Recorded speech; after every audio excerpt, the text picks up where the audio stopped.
Yo. Welcome into the ChrisBeCappinn Show, man. Today is August the 11th. Appreciate you guys for tapping in. It's only one game in the W for today. So we're going to jump right into it. Be a very, very quick video, but just wanted to give you guys some insight because I am going to bet this game, and there is a angle that I do like. So hit the like button for me if you can. It's been a brutal season for me. This is the worst WNBA season I've ever had in the 3 years that I've been handicapping WNBA now. So yesterday, I talked about a lot of things. A couple of them cashed, a couple of them didn't. But the one I end up playing, and I've been limiting my plays. I've been limiting the plays because there is so much volatility in the WNBA.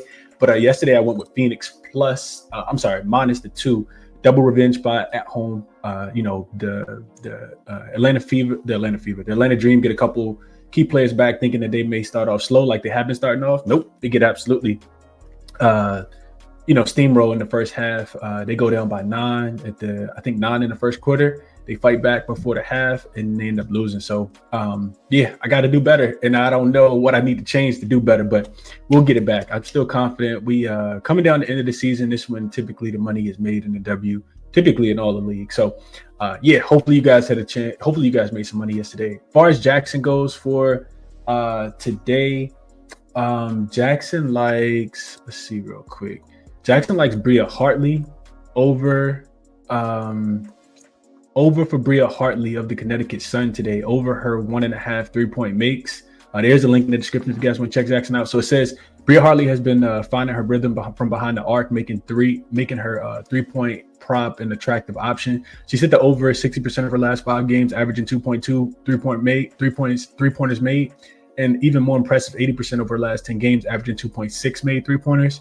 Her historical performance against the Golden State Valkyries is particularly noteworthy in their 2 matchups this season. She's hit the over 100% of games, averaging 3 made threes, while the Connecticut Sun's opponent defense versus position ranks for 3-point field goals is 13th, which is the worst in the W. The Valkyries do give up the most threes. The Sun defense overall has been giving up 34.6% from behind the arc. Hartley's consistent volume and perfect record against the Valkyries this season makes it a strong play, especially at plus money. So you can get this at plus 116 over on FanDuel if you like Bria Hartley over her 3-point prop. I just literally went with top 3-point prop. I went with top player prop in the WNBA for today, and that's what Jackson gave me. As far as the game, though, we jump into it. We start with the injury report, as we always do. The Valkyries could potentially I didn't mean to say the Valkyries. I meant to say the Connecticut Sun could potentially rest some players because they are on the second leg of a back-to-back, which we'll talk about in just a second. But the Valkyries come in pretty healthy. They will be without Monique Billings, of course. She continues to be out, but outside of her, that's it. So we're looking at a Connecticut team. They've lost 4 in a row. They're playing their last game before game road trip, typically a super flat spot. They did cover against the Aces last night, and I think that them playing very hard exerted a lot of energy last night in that game. They actually were, I think they had the lead at halftime yesterday against the Las Vegas Aces, and then end up losing the third quarter. You look at this Valkyries team, they're in a very, very good spot. They're playing a third straight home game. They have the rest advantage. They need to continue to stack wins. Right now, they currently sit in 8th. As far as the WNBA playoffs go, they're in the last spot, just 3.5 games behind the Mercury for the 4th spot, though, because everybody that's in front of them, that's immediately in front of them, have been kind of free falling outside of the Aces, of course.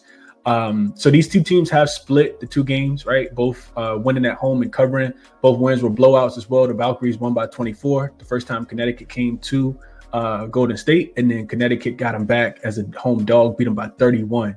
So now, this is a very, very favorable spot for Connecticut. I already kind of gave you guys the ways that I was looking. Initially, my thought process was on the under. I do see the money coming in on the under in this spot, but I'm gonna buck that, and I'm gonna go Golden State Valkyries team total up and over. I think this is a spot that I don't want to lay a lot of points as far as the spread goes. I don't want to lay a lot of points with the Valkyries. Can they get the job done? Yes, but as a favorite, it's not where I want to play this team. I think the books have already, kind of adjusted for Connecticut being on the second leg of a back-to-back. That's already kind of baked into the spread here. The Valkyries are 6-0 against the spread at home with the rest advantage this season, though. So if you do like the Valkyries, don't let me talk you off. Connecticut's just 1-3 against the spread when they're playing on the road after covering in their previous road game as well. So they have not been able to put together back-to-back good performances on the road so far this season. But more so than anything, we talked about this a little bit yesterday, is this Valkyries road defense. I'm sorry, this Connecticut Sun road defense. And that's the way I want to play the game. I think I'm stay away from Valkyries as far as the spread goes. Now, can they win, and do I expect them to win and cover, even land such a big number? I kind of do, but I think the safer play is just to bet their team total up and over. Connecticut is the worst defensive team. We talked about this yesterday on the show, and the Aces went over their team total. I didn't bet it. Connecticut's the worst defensive team on the road so far this season. They have a historic, like this is like Dallas Wings bad from last season. 115.1 defensive rating. Not I don't think it's gonna get any better on the second leg of a back-to-back, traveling from Golden State to Golden State. And then also the other thing that really jumped out to me when I was looking into this game was the pace that the Valkyries play super slow, and their games have been going under. Like, I think it'll be super public to take the under in this game. They are the slowest paced team. But you look at Connecticut's playing faster than any other team in the last 5 games. They got a pace of 99.24. They're playing faster than the Sparks right now, which is kind of crazy. Third in pace in their last 10 games as well. So when you combine the pace that they play at with the points that they allow, which is, they give up the most points in the WNBA. If you look at last 10 games, they've given up 85. If you look at the last 5 games, they've given up 87, which is the second most. If you look at the full season, they've given up 87 as well, which is the second most as well. So can the Valkyries get to 83? I think that they can. That's the way I want to play this game. That way I'm kind of staying away from the spread. I do think the Valkyries will be able to score the basketball against the worst defense in the WNBA. When you pair that with the pace that they're playing at, give me the Valkyries. I think that they'll be able to score. That's the way I want to play this game. That's what I like. I didn't look at player props at all, because there's a lot, especially on the Golden State side. Natalie Nakase will throw anybody out there for her team, just depending on who's the hot hand. But I do think no matter what happens, the Valkyries will be able to score the basketball in the spot based on the pace. And Connecticut also probably going to turn it over and give Golden State a couple easy layups as well. I think that they'll be able to take advantage of that. So that's what I like for today. Resources all here. Check them out. Hit the like button for me on the way out if you can. Best of luck on whatever it is that you're playing. We'll be back tomorrow. There are 2 games, and then 2 games for tomorrow. And we'll be back then, man. Appreciate you guys for tapping in. Hit the like button for me on the way out, and I'll catch you guys in the next one.